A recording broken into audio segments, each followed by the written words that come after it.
Саламатсыздар биздин урматтуу көрүүчүлөр. Бүгүн сиздер менен Айжамал Мангелде жана Түстүү тасма берүүсү. Бүгүнкү чыгарылышыбызда билим жөнүндө сөз кылмакчыбыз. Анда эмесе, кеттик. Максим Хомяков Борбордук Азия университетинин гуманитардык жана так илимдер мектебинин деканы. Көптөгөн өлкөлөрдө ар кайсы окуу жайларда иштеп, азыр Кыргызстанда да эмгектенип жүрөт. Кийинки маекте билим алуу тармагы жөнүндө кызыктуу суроолорго жооп берет.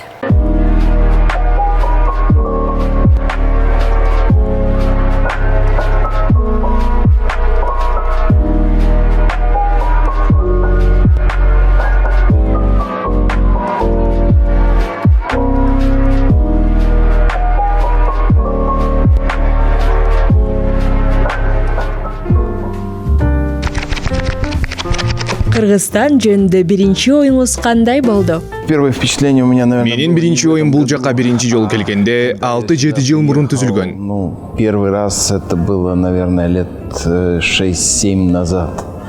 И первый... Кыргызстан жөнүндө биринчи оюм дароо эле жылуу жана жакшы болду. Очень таким теплым и... Ачык өлкө, баарлашууга жакын, ушунчалык жөнөкөй, бирок абдан маданияттуу адамдар. Прекрасные, общительные, такие простые, но при этом, в общем, очень культурные люди.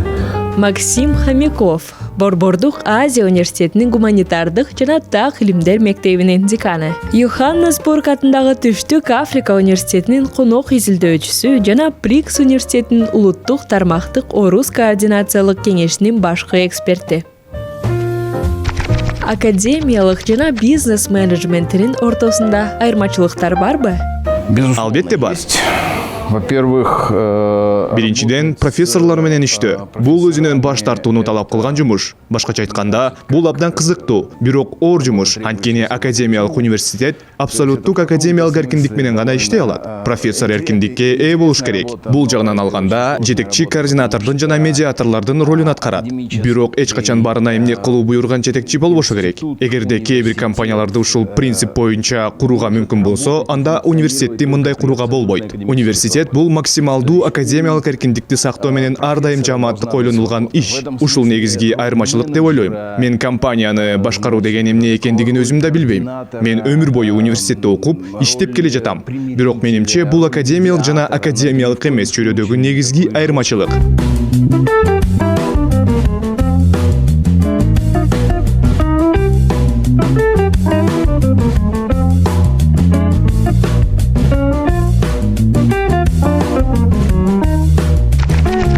Келечектеги кесиптер жөнүндө бир топ изилдөөлөр бар. Сиздин оюңузча, перспективдүү багыттар кайсылар? Университеттер бүгүнкү күндө кеңири билим бериш керек. В этом смысле они дают... Убакыт өткөн сайын окуу жайлар жумуш ордунда андан ары үйрөнө ала турган квалификацияны бербейт.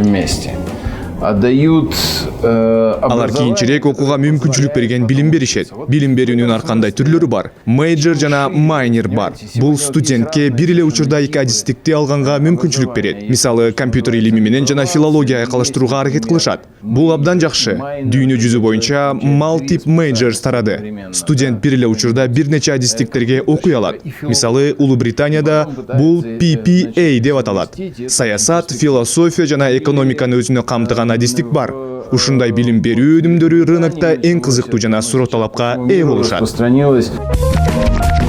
Азыркы учурда кандай кесипке ээ болуу пайдасыз?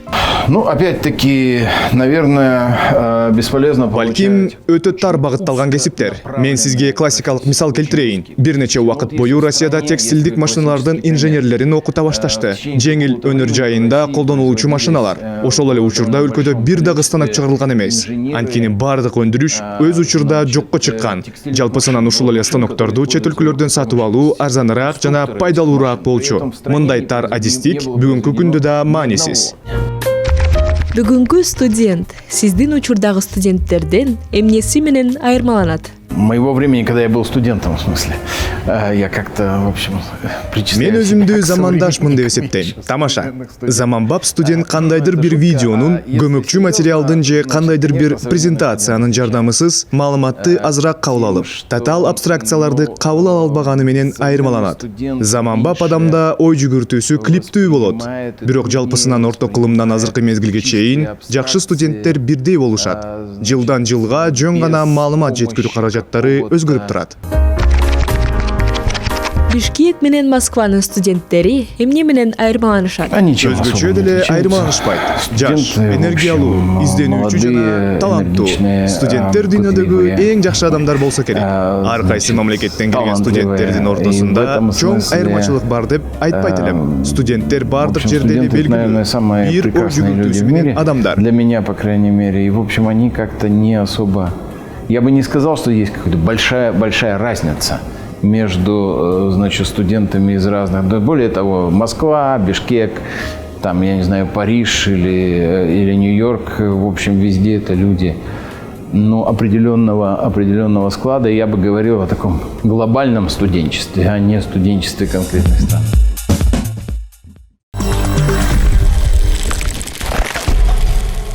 Билим берүү системасы же бизнеспе ар бир жетекчи өздүк башкаруу системасы менен иштейт. Ал эми кийинки видеодо эффективдүү иш жүргүзүү Scrum методу тууралуу кененирээк айтып беребиз.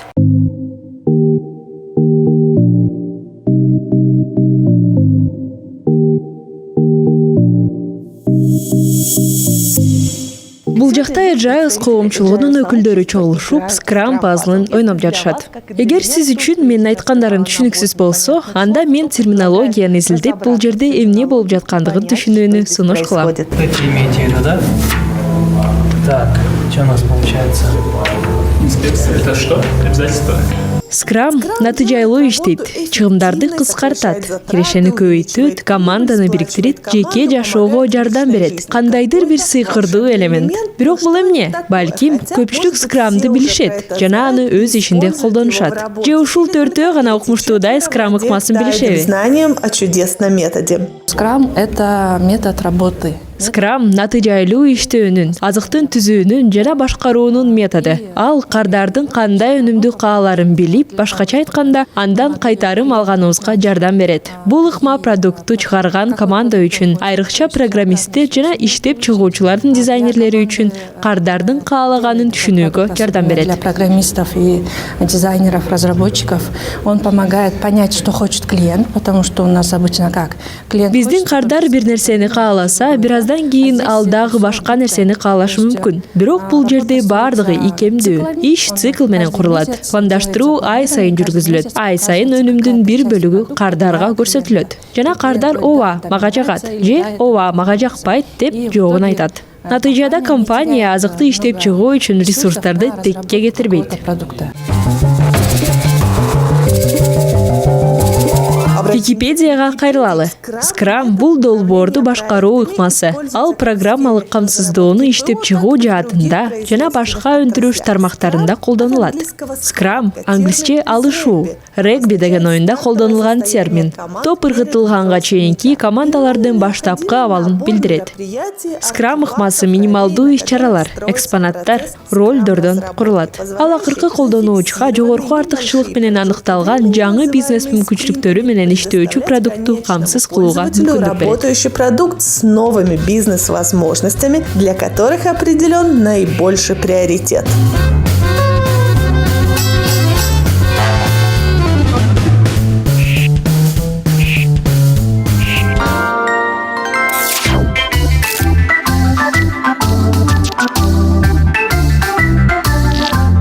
Сегодня Бүгүнкү күндө бул ыкманы Кыргызстандагы бир нече компаниялар колдонушат. Теориялык бөлүгүн түшүнүү үчүн Scrum оюндарын уюштурушат. Работа, фасилитатор. Фасилитатор – это скрам-мастер, да? Так, где у нас скрам-мастер? Скрам есть цель общая. Общая цель. Основная соль все-таки в появлении. Интернет үчүн биз 3,5 жылдын ичинде кээ бир кесиптер жөн эле жок болуп кетерин жана бул бүтүндөй тармактарга тиешелүү экендигин баарыбыз түшүнүп турабыз. Scrum командалары рынокко супер тез жооп берет. Супер жооп, супер ачыктык, каталарды текшерүү жана тез чечим кабыл алуу бул Scrum. Реагируют на рынок. Это и суть agile, это суть Scrum команд, суперадаптивность, суперпрозрачность и инспекция своих ошибок и быстрое принятие решений. Мындай системаны Google, Amazon, Сбербанк жана башкалар сыяктуу компаниялар колдонушат. Көрсө, биздин жаңы ыкмаларды сүйгөндөр жакшы компанияда иштешет экен. Татьяна Джамалова, Бекболот Асанакунов. Специально для ТВ1 KG.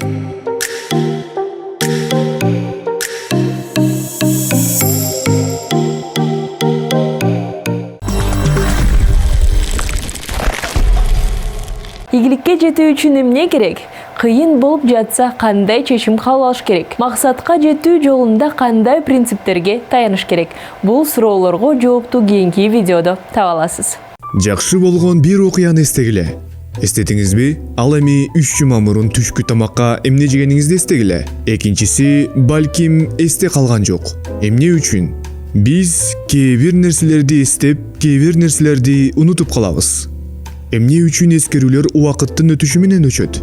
Алгач эс тутумду калыптандыруу процессине көңүл буралы.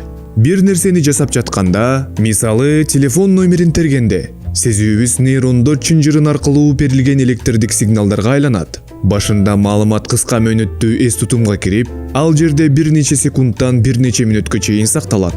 Андан кийин мээнин гиппокамп аттуу бөлүктөрү аркылуу узак мөөнөттүү эс тутумга кирип, акыры мээдеги маалыматты сактоочу жайларга жетет. Мээдеги нейрондор нейротрансмиттер аркылуу синапс деп аталган жерлерде импульстарды алмашышат. Эгерде эки нейрон тез-тез байланышка чыкса, таң калыштуу нерсе болот. Алардын ортосундагы алмашуу эффективдүүлүгү жогорулайт. Бул процесс узак мөөнөттүү потенция деп аталып, эс тутумду узак мөөнөттүү эс тутумунда сакталуунун механизми деп эсептелет. Бирок эмне үчүн айрым эскерүүлөр жоголот? Факторлордун бири жаш курак. Картайганда синапстар жайлап, алсырай баштайт. Бул эс тутумда маалымат алуу ылдамдыгына таасир этет. Окумуштуулар эс тутумдун начарлашын түшүндүрүш үчүн бир катар категорияларды сунушташты. Биринчиден, мээнин кичирейиши. Гиппокамп ар 10 жылда нейрондорунун 5% жоготот. Ал эми 80 жашка чыкканда бул сан 20%га жетет. Экинчиден, нейромедиаторлордун өндүрүшү төмөндөйт. Так айтканда, ацетилхолин бул окуу жана эс тутум үчүн зарыл. Ушул өзгөрүүлөрдүн бардыгы сакталган маалыматка таасир этет. Жаш куракта бир нерсени эске алуу жөндөмүнө таасир этет.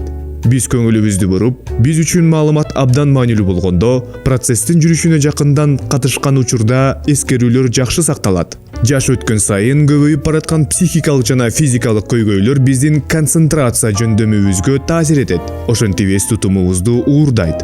Эс тутумдун начарлашынын дагы бир себеби өнөкөт стресс. Эгерде бизде жумуш жана жеке иштер дайыма ашыкча болсо, денебиз күтүү режиминде болот. Эволюциянын жүрүшүндө кризисте жашап кетүүнү камсыз кылууга багытталган физиологиялык реакция механизми иштелип чыккан. Химиялык заттар энергияны мобилизациялоо жана даярдыкты жогорулатуу мүмкүнчүлүгүнө ээ. Бирок өнөкөт стресстин шартында ушул заттардын көптүгү пайда болуп, андан мээ клеткалары өлүп, жаңы клеткалардын өндүрүлүшү токтойт. Бул маалыматты эс тутумубузда сактоого таасир этет. Депрессия дагы бир терс фактор. Депрессия учурунда эс тутумубузда көйгөйлөр пайда болуу коркунучу 40%га жогорулайт. Серотониндин дүүлүктүрүү менен байланышкан нейротрансмиттердин деңгээли төмөн болот. Депрессияга кабылып, жаңы маалыматка көңүл бурбай калышы мүмкүн. Депрессиянын белгилеринин бири мурунку жагымсыз окуяларга көңүл буруу. Мунун айынан адам азыркы учурдагы нерселерди көрбөгөндүктөн, бул кыска мөөнөттүү эс тутумдардын сакталышына таасир этет. Депрессия менен тыгыз байланышкан обочолонуу ошондой эле эс тутумга таасир этет. Гарварддын Ден соолук институтунун окумуштуулары 6 жылдан бери социалдык интеграция деңгээли жогору улгайган адамдарда эс тутумдун начарлашы жайыраак болгонун аныкташты. Мунун себеби белгисиз, бирок илимпоздор социалдык интеграция ой жүгүртүү процесстерин машыктырат деп эсептешет. Бул чыңдардагыдай эле мээ менен иштеш керек. Антпесе аларды жоготуп алуу коркунучу бар. Бирок үмүтүбүздү үзгөнгө чейин менин эс тутумун сактап калууга жардам берүүчү бир катар жолдору бар. Физикалык активдүүлүктү сактоо маанилүү. Мээге канагымы жардам берет. Жакшы тамактаныңыз. Мээңиздин жакшы иштеши үчүн керектүү азык заттар керек. Акыры мээни машыктырууну унутпаңыз. Табышмактарды тапкыла. Мисалы, чет тилин үйрөнүү мээңиздин коопсуздугун сактоонун мыкты жолу.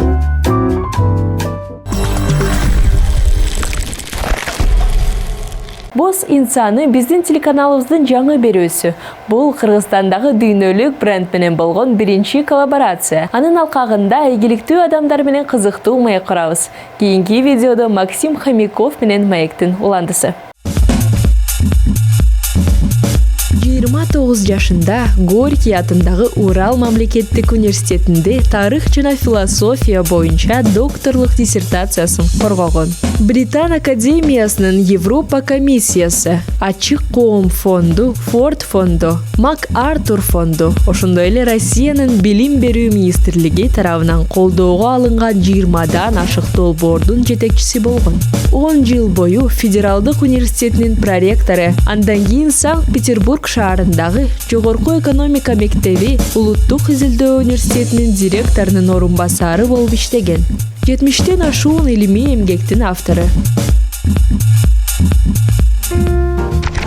Келечекте ийгиликке жетүү үчүн азыр кандай көндүмдөрдү же билимдерди үйрөнүү керек? Бул критикалык ой жүгүртүү көндүмдөрү, өзгөрүлүп жаткан шарттарга көнүү, билим алуу жөндөмдүүлүктөрү. Бул коммуникация, көп маданияттуулук өнөрлөрү, эл аралык командада иштөө жөндөмү, лидерлик жөндөмдөрү жана биз атаган soft skills. Бул келечекте ийгилик алып келе турган негизги компоненттери. Булар баарлашуу, лидерлик жана шарттарга көнүү жөндөмдөрү деп айтар элем. Аларды тажрыйбанын жардамы менен алууга болот. Мындай өнөрлөрдүн үстүндө иштеш керек. Иштөө процессинде тең туштары менен, студенттер менен, достор менен баарлашуу бул көндүмдөрдү өрчүтөт. Может принести успех. То есть это такие навыки коммуникационно-лидерско-адаптивные, я бы сказал. Борбордук Азия университети жана экономика жогорку мектеби эмнеси менен окшош жана эмнеси менен айырмаланышат? Довольно сложно. Бул суроого дароо эле жооп берүү кыйын. Мынакей, бул жерде сумка менен кроссовка турат. Кроссовок. В общем, Жалпысынан можно сказать, что ничего общего, но при этом какой-то один бренд, одно общее стремление к качеству, одно общее стремление к совершенству. Но вот есть Высшая школа экономики, которая является сегодня одним из самых крупных университетов России, который, по крайней мере, по набору на первый курс, в котором одна из самых высоких плат за обучение, но при этом есть разные скидки. В общем, это такой очень качественный, крупный, ведущий российский вуз. И есть УЦА, это очень небольшой, Бул жагынан алганда, бул эки башка институт. Экономика жогорку мектеби негизделгенден бери ушул жылдар аралыгында өз жолун басып өткөн. Ушул мааниде академикалык деп аталган сабатка умтулуу экөөнү тең мүнөздүү. Бул эки университет көздөгөн жакшы университеттин ушундай жалпы бренди. Бирок ошол эле учурда ичинен бул эки башка институция. Некая способность к этому. Жеке өзүңүз тарыхта кандай из калтыргыңыз келет? Өз ишимди жасагым келет. Мүмкүн болушунча чынчылдык менен иштеп, баардык адамдар кандай жашаса, ошондой жашагым келет. Баарыбыз жасаган ишибиз бул тарыхтагы жалпы изибиз. Бирок өзүмдүн изим жөнүндө сөз кылсам, декан болуудан жана мектепти башкаруудан тышкары, жалпысынан административдик, башкаруучулук, институттук иштен тышкары академик адам профессор бойдон кала берет. Мен чындыгында мугалимдикти жакшы көрөм. Өз изимди окуучуларымда калтыргым келет. Мен изилдөө жасаганды жакшы көрөм. Ушул тармакта дагы макалаларды же китептерди жазгым келет. Хотел бы, сделать, помимо, может быть, того, чего я делаю, кроме того, чтобы быть, деканом и значит, управлять школой или как-то пытаться ее создавать. Вот кроме этой такой административно-менеджерской институциональной работы, значит, любой академический человек, он остается профессором. Я очень люблю преподавать. И, значит, хотелось бы оставить в этом смысле след в учениках. Жергиликтүү шарттарга кандайча көнүп жатасыз? Кыргыз элинин кайсы өзгөчөлүктөрү сизди таң калтырды? Ну, адаптация как-то... Нарында 3 күн адаптация болгом. Бийиктиктен уктай албай жаттым. Бирок мага өзгөчө адаптациянын кереги жок. Анткени биздин маданиятыбыз өтө жакын. Тил жагынан менде эч кандай кыйынчылыктар жок. Анткени бардыгы орусча сүйлөшөт. Жалпысынан мен өзүмдү үйдө жүргөндө сезем. Айрым өзгөчөлүктөр албетте бар. Бул жерде адамдар ачык жана меймандос. Бирок айта кетчү нерсе, Бишкекте укмуштуудай жарандык коом бар. Мага пандемиянын туу чокусунда мен бул жерде жок болгонумда эмне болгонун айтып беришти. Башаламандык учурунда шаарды кармап турган ыктыярчыларды көрдүм. Бул мени аябай таң калтырды. Мен чынын айтканда мындай өзүн өзү уюштурууну күткөн эмесмин. Жана бул балким кыргызстандыктардын ушунчалык кызыктуу маданий байлыгы болсо керек. Бул таптакыр таң калыштуу жана сонун нерсе. Билим берүү жаатындагы реформаларды эмнеден баштоо керек? Ну, это зависит от того... Биринчиден, билим берүүдө кандай көйгөйлөр бар? Кайсы өлкө жөнүндө сөз болуп жатат? Жана эмне үчүн муну чечишибиз керек экендигин билишибиз керек. Анткени эч нерсе бузулбаса, эч нерсени оңдобой. Реформалабаган оң. Жогорку билим берүү жаатында эмне кылуу керек? Аны кантип өзгөртүү керек суроосуна олуттуу жооп берсе, анда бул өтө татаал иш. Университетти реформалоо, жогорку окуу жайларын реформалоо, кадрлардан баштоо керек. Мугалимдерден башташ керек. Таланттуу жаштарды университеттерге тартуудан башташ керек деп ойлойм. Значит, реформирование университета, реформирование институтов высшего образования. Ну, конечно, начинать нужно с кадров, начинать нужно с преподавателей, начинать нужно с привлечения молодежи, причем талантливой молодежи в университет. Это, наверное, главное. Спасибо за покупку. Чоң рахмат. Спасибо, до свидания. Спасибо.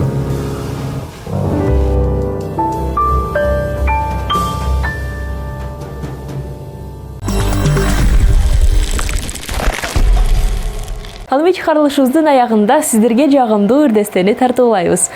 Бул ыр маанайыңызды көтөрүп, сиздерге позитивдүү таасир этет деп үмүттөнөбүз.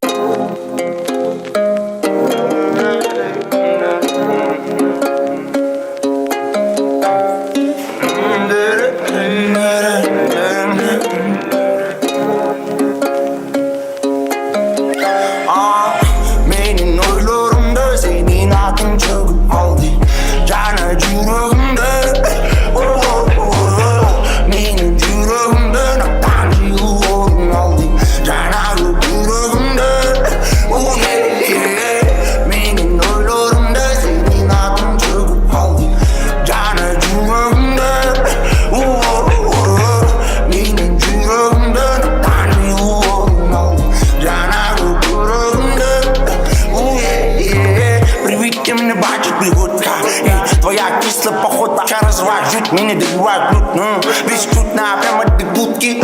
Она ноты дорами, и мы синонимы.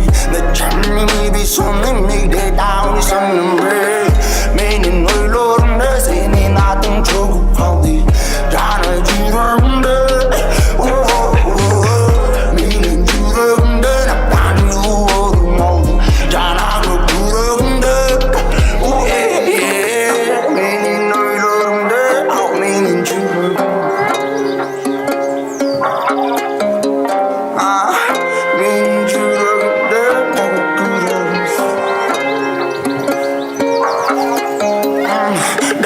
знакомство, я был бессердечным. Встретив ее сразу, я потерял речь. Нежный голос шепчет, обнимая плечи. Я думаю, что навечно ты стал встречи. Запах по рукам и не туркал домана. Секунда за секундой становился наркоманом. Не смог стопануть, это стало марихуаной для меня. И ты даришь туман и растаман. Ты мой воздух, и я дышу тобой. Ты моя музыка, кислая моя любовь. И боль пусть накроет волной. Холодной зимой ты будь рядом со мной.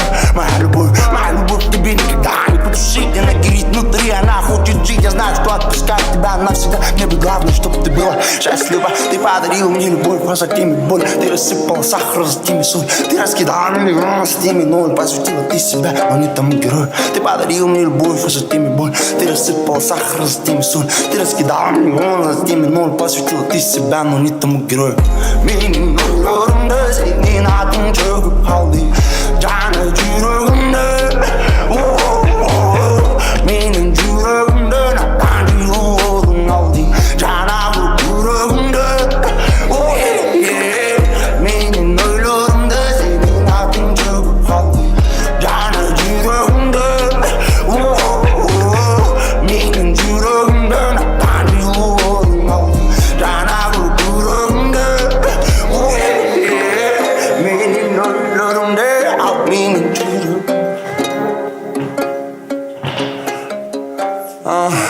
Meaning 주름들 자나고 주름